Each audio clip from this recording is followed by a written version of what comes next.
Dear students, let's learn the poem The Twins today. So, open your textbooks on page number 58. Okay. Did you open the page 58 of your English textbook? So, first of all, let's read the whole poem at first. Pay attention to the poem carefully. The title is The Twins. In form and feature, face and limb, I grew so like my brother, that fox got taking me for him, and each for one another. It puzzled all our kith and kin. It reached a fearful pitch, for one of us was born a twin, yet not a soul knew which. One day, to make the matter worse, before our names were fixed, as we were being washed by a nurse, we got completely mixed.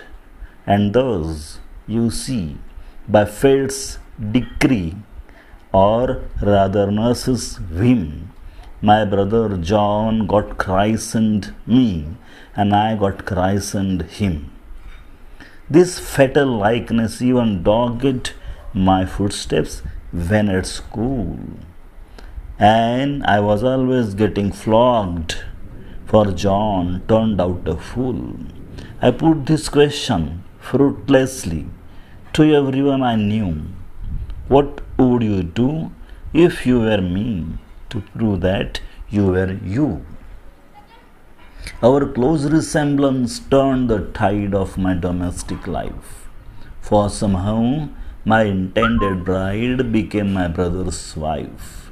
In fact, year after year, the same absurd mistakes went on, and when I died, the brother came, the neighbors came, and buried brother John. This poem is written by Henry Sambrook Lee. Okay. Did you listen to the poem carefully? Now, let's understand this poem stanza by stanza. But before that, look at the picture given on page number 58. What can you see in this picture? In this picture, we can see the two brothers. These are the twin brothers. One of them is Henry, and the other is John. So, in this poem, Henry is speaking with us. Who is speaking through this poem with us? Henry Sambrook Lee is speaking through this poem with us, and he is telling his experiences being the twins. Okay, so let's understand this poem stanza by stanza. Let's look into the first stanza. In form and feature, face and limb, I grew so like my brother, that fox got taking me for him, and each for one another. It puzzled all our kith and kin. It reached a fearful pitch, for one of us was born a twin, yet not a soul knew which. So here, Henry tells us that both the brothers were so similar, they grew so similar that their faces, their limbs means hands and legs, their faces, their hands and legs, all the structure and appearance were quite similar. And that's why the fox here means the people, that's why the people around them mistook them for one another. People around them mistook them for one another. This similarity puzzled them. It puzzled all our kith and kin. Here, kith and kin means relatives. So, all the relatives were puzzled by this similarity of the brothers, twin brothers. And this similarity went to the fearful pitch, means extreme height. And the reason is this similarity, the reason is this confusion, the reason is this puzzle, is that one of them was born as a twin, but no one knew who was born as a twin. Okay? Did you understand the first stanza? In the first stanza, in short, we are told that both the brothers were so similar. Their structure and appearance was very similar, so similar that the people around them, that the relatives got puzzled and they mistook them for one another. And this is all because of their similarity. This is all because of their resemblance. In every way, they were similar. Okay? Now, second stanza. Look into the second stanza. One day, to make the matter worse, before our names were fixed, as we were being watched by nurse, we got completely mixed. And thus you see, by fate's decree, or rather nurse's whim, my brother John got christened me, and I got christened him. So, in this poem, Henry is telling the first experience in his life. So, this was the experience when their names were to be given to them. Their names were to be fixed at that time. And the nurse who was washing them, the nurse who was washing the twin brothers, while she was washing them, they got completely mixed. They got completely interchanged, exchanged one another's place. And this is all because of the order of the fate, or this is all because of that nurse's whim. Whim means sudden change of mind. And what happened after that? What happened after they got exchanged with each other, with one another? Their names were changed. The name of John was given to Henry, and the name of Henry was given to John. Here, christened means name given to a baby at the naming ceremony. Name giving means christening. So, whose name was given to Henry? John's name was given to Henry. And whose name was given to John? Henry's name was given to John. So, their names were also exchanged. So, this was a very funny incident for us. Okay. Third stanza. This fatal likeness even dogged my footsteps when at school, and I was always getting flogged, for John turned out a fool. I put this question fruitlessly to everyone I knew. What would you do if you were me, to prove that you were you? So here the poet tells us that this dangerous likeness, this fatal means this dangerous similarity, followed him even to his school. When at school, Henry was beaten up. Henry was given punishment for the mistakes done by John. John would commit mistakes, and the punishment was given to Henry. Henry was beaten up for the mistakes of John, for the mistakes done by John. So this was happening, and after that, one question Henry would ask to everyone he knew. He would ask, "What would you do if you were in place of me to prove that you were you? Imagine that you were in place of me. Then, in such a situation, what would you do to prove that you were you and not me?" He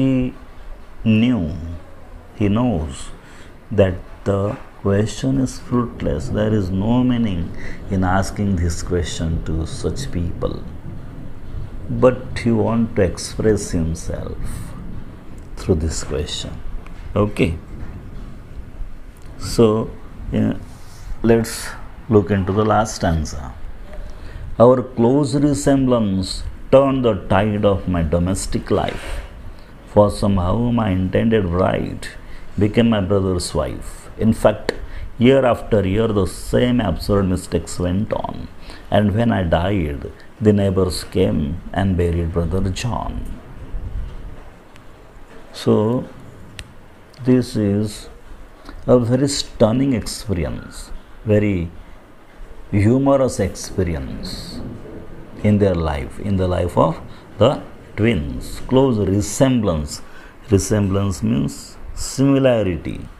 Their close similarity turned the situation of their domestic life, personal life. Domestic life is a personal life. So this similarity, this resemblance changed the situation of their personal life also. How? He gives us the example. He tells us, my intended wife, my intended bride became my brother's wife. The girl who was going to marry with Henry became the John's wife. Became John's wife. So this is the height of the situation. This is the height of the extreme situation. Okay. Again he tells us the next experience. In fact, year after year, the same absurd mistakes went on. Absurd means foolish. The same foolish mistakes went on year after year in their lives. And when I died, the neighbors came and buried Brother John. When Henry died, what happened? At the time when Henry died, their neighbors came and buried whom? Buried Brother John. So this was again a very humorous incident. Okay. So this is a humorous poem. This is a funny poem. So all the incidents told by Henry in their life are very humorous. They are very funny. And in the last two lines, there is the example of hyperbole. When I died, the neighbor came and buried Brother John. So these two lines are the examples of the figure of speech hyperbole. Hyperbole is the second name of exaggeration. When I died, the neighbors came and buried. Brother John was alive. How can they bury the alive John? It is impossible. But here there is exaggeration, hyperbole in this line. And the meaning of the line is to emphasize the resemblance between them. Okay. So this is how we learnt the meaning of each and every stanza in this life, in this poem. Okay. Now, my dear students, let us see the figure of speech in this poem. So I can see there is alliteration in this poem. In the first stanza, you will get the example of an alliteration. Look at the lines: in form and feature, face and limb. This line is an example of alliteration because the sound of F is repeated: form, feature, face.